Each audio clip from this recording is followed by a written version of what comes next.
It started like any other morning at one of Bangladesh's largest banks. No noise, no warning signs. Everything seemed perfectly normal, until it wasn't. Behind a screen, far from the vaults, far from the cameras, someone was already inside. Not with force, but with knowledge. What happened next wasn't just a theft. It was a silent, calculated breach that rewrote the rules of modern bank security. This is the untold story of a heist that left the country stunned. You're watching Dark Archives, where real stories are worth remembering. Sonali Bank. It's not just another bank in Bangladesh. It's the largest state-owned bank in the entire country. With a vast network of branches and a critical role in handling government funds, international transactions, and public services. Sonali Bank sits at the very heart of Bangladesh's financial system. Among its hundreds of branches, one seemed entirely ordinary, the Ruposhi Bangla Hotel branch in Dhaka. It was located inside a government-owned hotel. Small in size. Quiet. Nothing fancy. But what made it special, was its access. This small branch was linked to Sonali Bank's SWIFT system. The international network used to send and receive money across borders. And in 2013, that branch became the weakest link. No one noticed that the security systems weren't properly updated. No one paid attention to the outdated firewalls. And no one imagined that a group of hackers, possibly from another country, were quietly watching, planning, studying, waiting. Until one day, they struck. Before we dive deeper into the heist, we need to understand SWIFT. SWIFT stands for the Society for Worldwide Interbank Financial Telecommunication. It's not a bank. It doesn't hold money.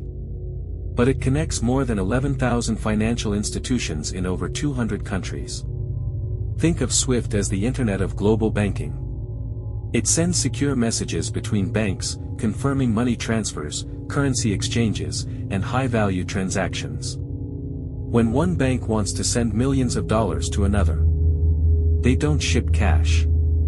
They send a SWIFT message. That message tells the receiving bank, hey, transfer this amount from this account to that account. And because SWIFT is so trusted, banks act on those messages almost instantly. But here's the danger. If a hacker gains access to a SWIFT terminal, they can create fake messages that look 100% real. The system won't question it. Other banks won't know the difference. Because the hacker is using a valid, authorized terminal. Just like a real employee. That's what makes SWIFT hacks so terrifying. You're not hacking a bank. You're impersonating it. The attack didn't happen overnight. It started quietly, like a whisper in the dark. Somewhere, maybe in India, maybe beyond.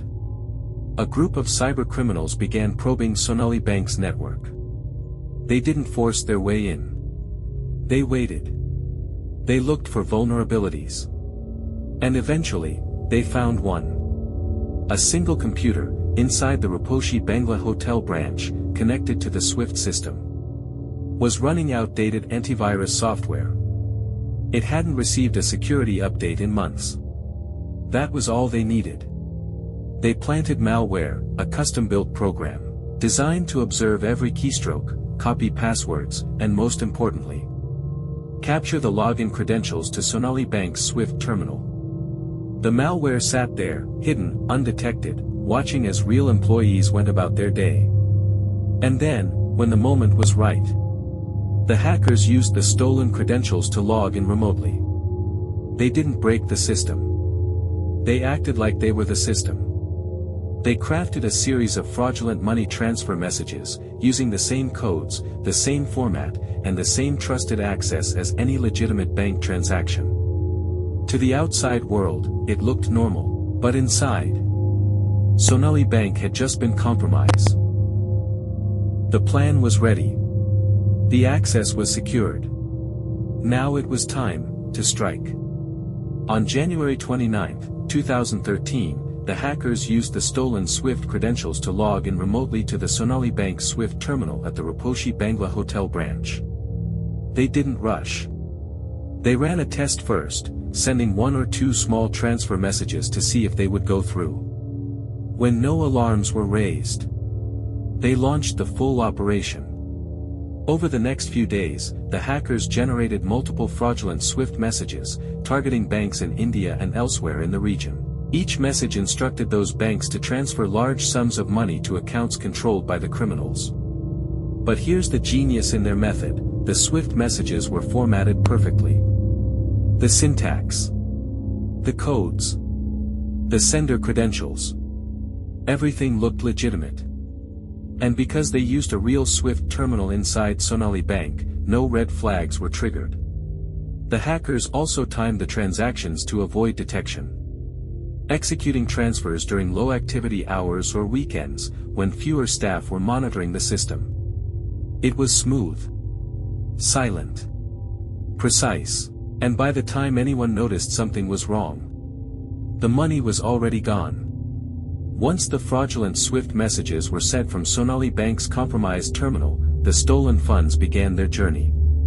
In 2013, approximately $250,000 was illicitly transferred from Sonali Bank to an account in Turkey. The hackers crafted the SWIFT messages to appear legitimate, utilizing authentic credentials and proper formatting, ensuring that the transactions blended seamlessly with routine operations. The funds were directed to an account in Turkey, a country known for its significant financial sector and extensive international banking connections. The transaction occurred without immediate detection, highlighting vulnerabilities in the bank's monitoring systems. Upon discovery of the unauthorized transfer, Sonali Bank promptly notified SWIFT and initiated efforts to recover the funds. However, these attempts were unsuccessful, and the perpetrators remained unidentified. The incident underscored the critical need for enhanced cybersecurity measures and vigilant monitoring within banking institutions. It also served as a precursor to more sophisticated cyber heists in the years that followed, emphasizing the evolving nature of financial cyber threats. When the suspicious transfer was eventually uncovered, Sonali Bank immediately launched an internal review. The management was shocked. How could such a breach happen in one of the country's oldest and most respected financial institutions? The bank's first move was to alert the Bangladesh Bank, the country's central bank, which then collaborated with law enforcement and cybersecurity experts to begin a formal investigation. The breach was traced back to a keylogger, malicious software installed on one of the computers inside Sonali Bank's Ruposhi Bangla Hotel branch, which captured login credentials and SWIFT access details. Despite extensive internal audits, the bank struggled to determine exactly how the malware was introduced. The investigation suggested that the attacker might have gained physical access to the terminal or used a phishing attack, but nothing was confirmed with certainty. Authorities also contacted SWIFT, the global financial messaging network, to assist in tracking the fake transfer and reviewing security procedures. Sonali Bank faced heavy criticism for its outdated systems and lack of basic cybersecurity protocols.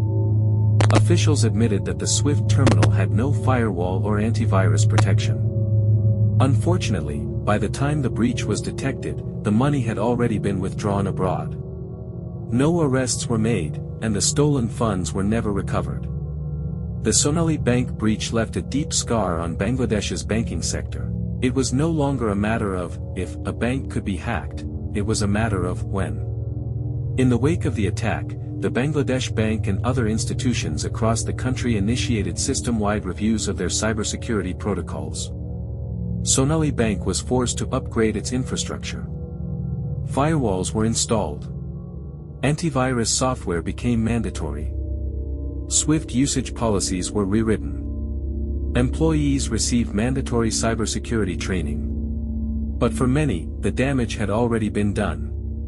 This incident, though relatively small in financial terms, served as a massive wake-up call. It revealed how even a modest cyber attack could exploit outdated systems and cause international consequences. But here's the most chilling part: despite the improved security, no one was held accountable. No suspects were arrested. No one claimed responsibility. The digital fingerprints faded, and the trail went cold. And yet, those who looked closely noticed something strange. Yes, $250,000 had been stolen. But for an operation this complex, That number seemed, oddly small, too small. And when we dig into the next case, you'll realize the true target wasn't money. It was something far more dangerous. But that is a story for the next episode. In your opinion, who was really behind this operation? And who should have been held accountable? Drop your thoughts in the comments. We're reading everything. Hit like if this made you question everything. Share it with someone who'd follow the clues. And don't forget to subscribe. Because we're not done yet. There are still stories waiting, in the dark archives.